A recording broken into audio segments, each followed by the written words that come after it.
Alloh taolo aytadiki, albatta biz sizlarni sinaymiz. Baloga uchratamiz.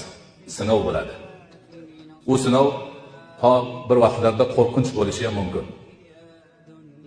Xavf bo'lishi ham mumkin. Ochlik bo'lishi ham mumkin. Mol mulkda nuqsonga uchrash mumkin. Jonda nuqsonga uchrash mumkin.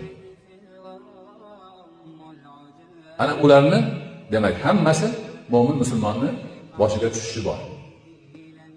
Endi deydi Alloh taolo, qachonki boshiga musibat tushganda inna lillahi va inna ilayhi roji'un. Biz Allohnikimiz, biz yana Allohga qaytamiz deb sabr qilgan bandalarga jannatning va'dasini ber.